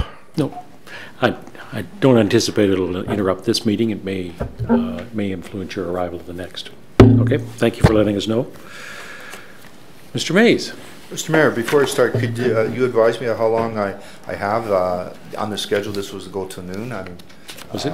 I can probably go through the presentation fairly quickly. I'm not sure I can get it done by noon. Yeah. There again, there's actually a lot of meat in this one, but this is not a report that's under consideration in committee whole this afternoon. As we this is just to try to elicit some feedback from council. Okay, let's go through the presentation. As we see people fainting, we might restore ourselves, but okay, let's go through the presentation. I'll be cognizant of that. So the service pricing policy, here we have the purpose of the policy, but also why are we taking a look at it now? Well, the policy was created in 2006. It's time really to review it and update it and see is it being effective? Can we make some changes to it? Just as a side, I forgot to mention there is a report, an information report that went on this last week. An interdepartmental task force has been created, which is being headed by Kevin Kovitch for this one as well. This is his presentation. Unfortunately, he wasn't able to attend the meeting today, so I got picked. So it's a four-step process is what the service pricing policy is looking at. A lot of the basics here you can see are very similar to our existing policy, but this has added a little more meat to it, a little more objectivity, a little more detail. So it's really looking at a better policy. So we have the 4 steps. So on the first step, which is identify the service. So at any service, first of all, we have to pick what they're going to be. And what the policy doesn't do at this time is stipulate at what level that is. So it could be very low, it could be every individual program in the recreation guide, or it could be recreation as a whole. It doesn't establish that. This will be done in conjunction with the department heads as to what is most appropriate. As you drill down more, it becomes harder and harder to allocate indirect costs because of the estimates that are necessary for that. But if you go too high, it starts to lose some meaning to what a service is. So this is something that'll be developed. Sorry, I should have just paused for a second. So the purpose of this report is I'm just presenting this information, if either at this time or some other time if you want to provide some feedback on the concepts that are being provided. This is not going to be coming forward again until 2019. So identify the service, so it's, at what level you can do the service, and it could be varied for different services in different areas. Determine what the cost of the service is, and this would include the indirect costs, how the customer is going to pay. And when it's talking about that, it doesn't mean whether it's by Visa or check. It means, is it a rental payment, is it a user fee, and is it through taxes? And identify the positive and negative public impact. And this is one of the keys. Sorry, go ahead, Mike. This is one of the keys to this whole policy, is identify positive and negative public impact. It's kind of the basis. There's a whole questionnaire and algorithm that goes through to determine that. And here we're talking about the type of things that we go through a checkpoint. So it's the public impact aspects. These are the determinants of what kind of cost recovery we look at on a service. And this is not of the process, but of the service delivery. What is the impact on the community, so the social impact, the access that it provides, not of providing the service, but of the service being provided. So because we do sidewalk snow clearing, it allows better access. Health and safety to community as a whole, the environment, economic, did it have spillovers that improves in other areas? And the cost, is there more efficient ways of doing this that are either in the public realm or in the public realm? Sorry, public realm or in the private realm. So using that algorithm, the service is divided into 1 of 4 categories. And I'm not providing the algorithm at this time. It's just a concept that there is an algorithm to do that. And these are the 4 classifications of services. And this picture is a representation of where they are on the spectrum of cost recovery and how they can overlap. So you'll see something like the public service is 0% cost recovery. Supported services would be a cost recovery in the 10 to 90% range. A private services in the 70 to 130% range, and moderating and regular services is 100% plus. So these are the cost recovery targets. And this is just suggested at this time. Again, it's a concept, but the idea is you come up with a range and determine where you're going to be in that range. And to determine where you're going to be in that range is applying this flow chart. So from the information that was gathered by looking at the various public impacts, what is the social, economic, environmental, and so on and so forth, the impacts, one can then go through this with any service, answer these questions, and determine what type of service it is to then allocate what the cost recovery would be. So on the face of it, a fairly simple, almost objective type procedure. Little more to it than that in the actual practice of doing it. We've actually had a workshop where we've gone through a couple of these examples of that, so that is something that has to be developed. But again, looking at high level, this is the concept that we're looking at for the service pricing policy. Now, based upon all this, one then comes up that service X should have a cost recovery of Y. But there's also special considerations, and these will be developed and expanded on, because you may still have a cost recovery target that doesn't make sense in other contexts. And just because the math worked out to a specific number, we still need to know that it's appropriate. So for instance, when we look at how it links in as part of the network, perhaps we want to go for lower cost recovery on a specific service because it then incentivizes other activities and services that we want to provide, or if we de-incentify something that it's going to have some negative impact on us. So we have to look at their overall impact.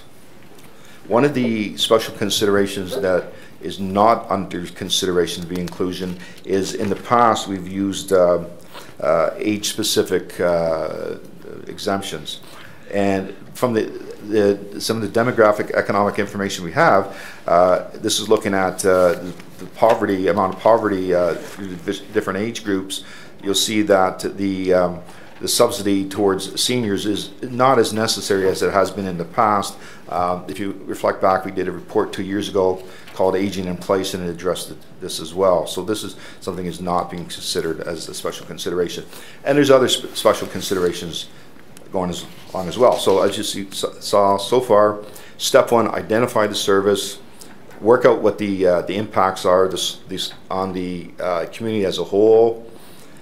Based upon that information, determine using the flow chart what type of service it is, and therefore what the cost recovery is. Apply special considerations. So this is like the sore thumb test. Is it appropriate to do that? And then the fourth step is on an ongoing basis to reevaluate the targets we set. Are we hitting them? Are they still appropriate? So a constant ongoing review. So today I'm just bringing this presentation forward to you to introduce you to the concepts. There was an info report, as I said, that went out on this previously. Next year, we're going to, in 2019, we're going to look to going forward for public consultation, and we could be bringing back a draft policy in March of next year. Thank you. Great. Sorry, I went very fast through that. But. No, and you hit your 12 o'clock, very close to your 12 o'clock deadline. But and again, as you say, this is an overview in terms of what's being considered now, and it's inviting comments from members of council as we go forward. So there'll be plenty of time for that that type of input. I do have 3 people in the queue: Regional Councillor, Councillor Bazance, and Councillor Quappies. Well, thanks very much. So staying on the theme that I was on in the last presentation, so the overview gives me a good sense of the policy, where it's going. There'll be public consultation, and then a report back on the policy to council. Would it be possible, I guess what I'm trying to get is, would it be possible for us to get something that takes us to the next step, which is what does the policy implications look like 2 or 5 years from now? So does it affect will some fees look dramatically different? Will users experience something different? I mean, I feel like I hear good policy and good reasons for policy, and of course I'm going, yes, that makes sense. But as an example, maybe I got this wrong, but on our page 96 where you said apply special considerations, and you show the chart of poverty rates by age group in Newmarket. I think I heard you say that is not a special consideration. So does that mean we don't mean to apply that lens? And does that mean, for example, and I think I'm wrong on this, but that we would be going to public consultation on a policy that would be implying that we're not going to have seniors or youth rates for anything anymore? And I doubt that's where we're going, but that's what I heard. And if we're not having that as a special consideration by age group, does that mean the senior center's fees, which I believe are fairly low for what one gets, does that mean they're going up significantly because we're not using that lens anymore, or did I hear that all wrong? And so it's just my attempt to try to get where the policy takes us. Mr. Mays? Okay. Answering the first part of your question, yes, we could bring back information. There's no particular rush that we have to pass the policy in March of next year. Information on what the impacts will be over the next 3 to 5 years. There will be a bit of a challenge to that because we need to know, like, if the framework is okay, because it is a lot of work to do all those calculations. But we could bring something back on that. Absolutely, we can. Sorry, Mike, if I can, just because before you move on the next on that one again, I don't mean like calculate every fee. I mean, I'm really looking for staff to sort of flag for us the hot button points. This is where the policy is going. For the most part, you're not going to see it, but on this one and this one, it's going to cause a fairly significant change that your residents might feel an impact from once the policy is approved in this area and this area. That's what I'm really more. And if there's zero, okay. But I'm just really looking for some guidance on how the policy plays out and how it might impact our residents. Flashpoints. Yeah. It's like it doesn't need to be every fee ever sort of calculated out under the. You see what I mean? I appreciate that. Sorry, I didn't mean to that way. But what I'm suggesting is that we have to still go through the process, even if we say picked 6, what we thought were significant fees, or 5 or whatever. We still have to go through the whole process of trying to classify them and that. So I'm not saying it's a 2-year project. I'm just saying there'd be some time involved in that. But if that would give council the comfort, absolutely we can do that. The second part of your question was. Currently, the only fee that I'm aware of that we actually area where we break down on age basis is in recreation. There's no other area where we do that. And again, this is just a suggestion that be put as a special consideration, is that moving towards an age-based thing to more of a level-based. So an introductory program, some basic skills like swimming, it makes sense to give a discount on that as opposed to something which is at a more higher level, regardless of the age group, sort of thing. So, like an introductory swimming for someone in the middle bracket, to have a discount on that makes more sense than some swim team, I guess, of seniors. And that's what is being suggested. That it looks at the level. So if it's introductory, basic level, then that would be consideration. But as you get to more advanced levels, it shouldn't just be based upon age as far as there's a discount or not. Okay, so to my point, and maybe even to the commissioner, does that mean that this policy, if it's proposing that idea that we look at age, don't look at age and look more at where the need or where the greatest benefit is, let's say swimming lessons and why you want to incentivize a certain area. Does that mean then that currently anything in recreation that has a youth or a senior rate could potentially or would be potentially eliminated through this process? Mr. McDougall? Through you, Mr. Mayor, to the Deputy Mayor. No, it certainly would still relate to fees being broken down by service type, but really what I think the Treasurer is referring to here is as a starting point principle to this process. It is a change from what we did the last time we went through a service price policy, which was rooted in an age-based system where we had the subsidy levels that were rooted. So the prices were still articulated by type, so by seniors, by youth, etc. But it was also a key factor in the setting of the targeted subsidy or cost recovery that we were achieving. And so what is being referred to here is that as a principal starting point, we wanted to move away from setting cost recoveries based on the age of the participant, and instead look at the need of the participant as a whole. And so that's a starting principle as we go through the exercise, and as the working group is testing things and moving through what we would envision to be the new pricing policy. We'd want to have it rooted more on all participants. And when it comes to ability to pay, there's also emerging things coming out, such as the CARE program, which more information will be coming forward on that, which will be on a parallel track to this as well. So if there are to be, as this is tested, some large increases, decreases in fees, we would have to test all of that, come back to council, have that conversation as part of this process, and as well, it may involve potentially some transition time, like we did last time where we had the service price policy implementation. We implemented over a 5-year period. I'm sure that through the course of implementing this, it would follow that kind of consideration as well, if there were to be some of those big shifts. Okay, so when you're saying if there were to be, you don't necessarily see that concept leading to changes in fees, upward pressure and changes in fees for youth and seniors? Mr. McDougall? Yeah, through you, Mr. Mayor. It's difficult to say definitively yes or no to that question, because we've got to go through and test it in terms of how that plays out. But I wouldn't foresee radical changes in fees, for any one group.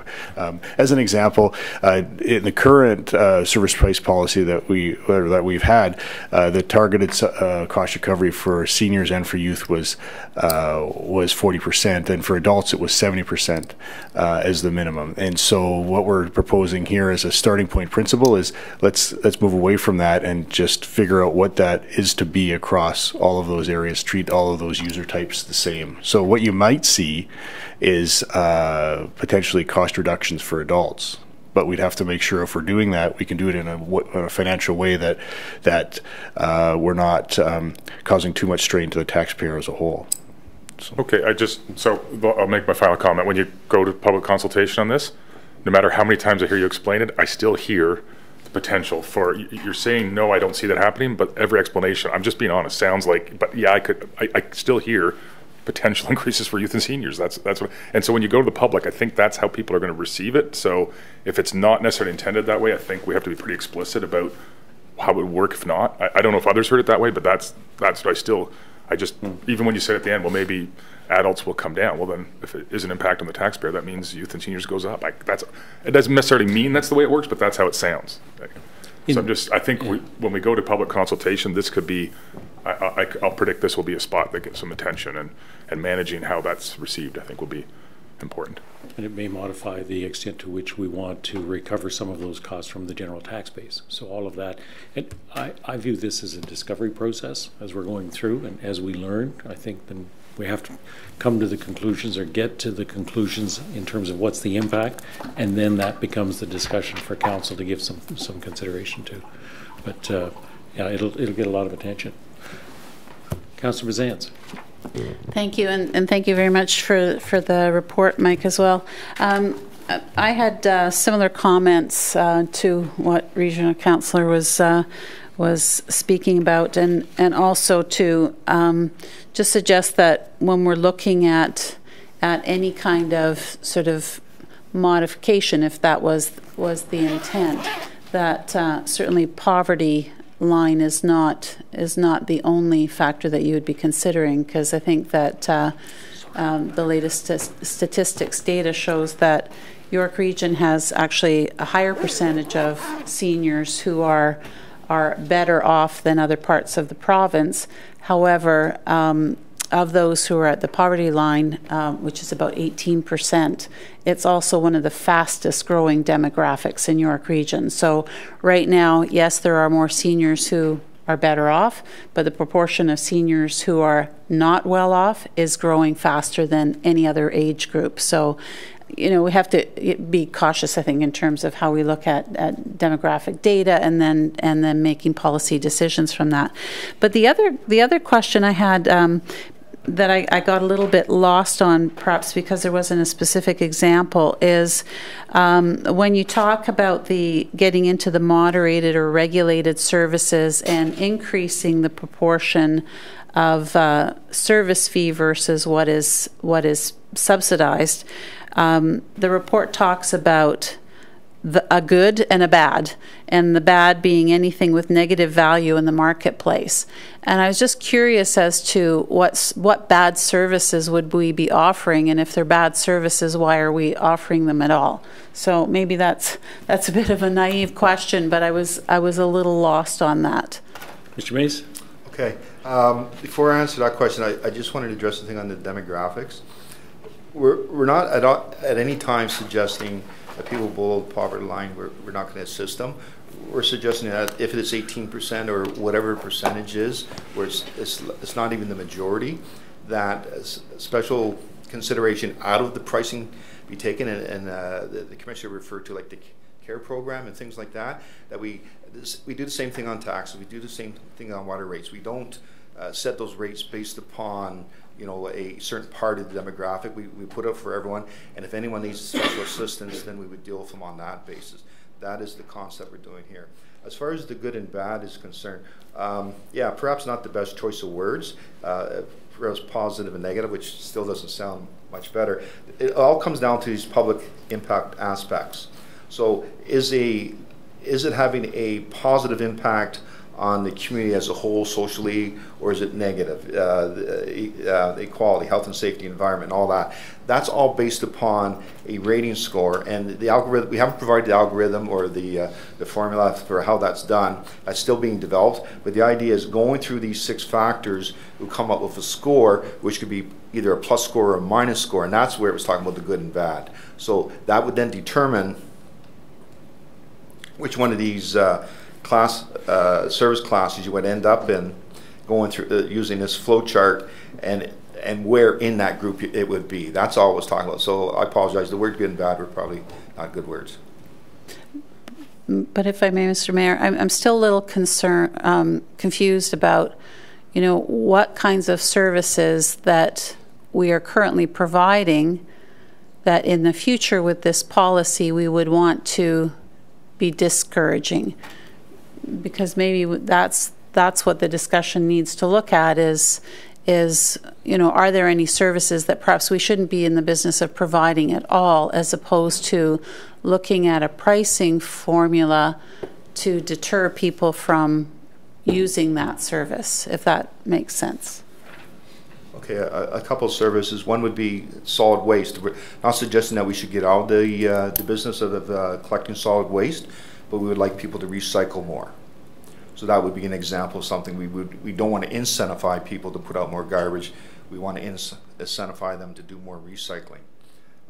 When we talk about things which, for instance, elite hockey would not necessarily score well on the equality. It's not a great benefit for the community as a whole. It's more for those individuals.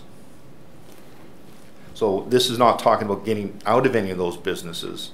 It's just suggesting how you would score that if the benefit is more for the individual than for the community as a whole.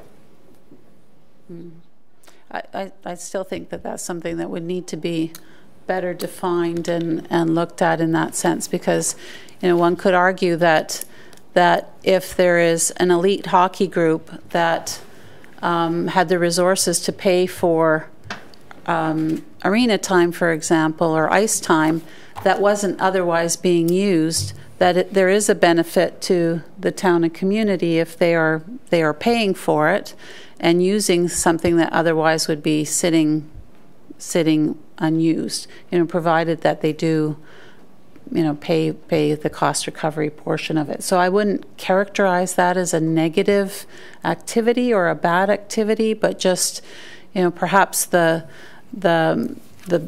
use of it is more limited, but and it doesn't sort of benefit the whole of the community, but at least it's using our resources in an effective way if those resources are there to be used. So just a thought. Yep. Yep, items for consideration. I think that was the purpose of the presentation, is what elements does council see should be given some thought to? And as this goes along and as our discovery process continues, it would be a good time to maybe check back in and see what we're learning and how we will deal with what we have learned. So it's helpful for us to receive this presentation. In the absence of any other questions? One last question. Yep, one last question. This will come up more and more, but I just noticed that this is here now before us so that we can become aware of it, understand it. It's going to go to the public in early 2019. How do we, and this won't be the last one we deal with this like this, will this come back to council before it goes to the public, or will there be, is it part of the orientation so that, I mean, any new councillor needs to know and be up to speed on what's going for public consultation, so they're not going, oh, I don't even know about this policy. So some things I think you can do through orientation, other things maybe need to come back for one more touch point, and I don't know where this one fits in, but this probably isn't the last time we'll have to think about that. So I don't, just, it's more of a food for thought question than I'm not sure anybody has a perfect answer right now, but. I don't have a perfect answer, but I'll give an answer. Based upon the feedback, and there's some confusion over the concepts and that, and perhaps some disagreement and additional information that's been requested, I suggest we would not go forward with public consultation until we bring this back to committee whole again with the new council to make sure everyone's on board. We definitely would not want to go out to the public with something where there is some ambiguity for council still. Yeah, perfect. Thank you. Good, thank you. Great, thank you, Mike. Motion to receive. Regional Councillor, Councillor Kerwin. All those in favor? None opposed? That is carried. Motion to adjourn. Councillor Twinney. Councillor Quapis. All those in favor? None opposed, and that is carried. Thank you. We'll reconvene.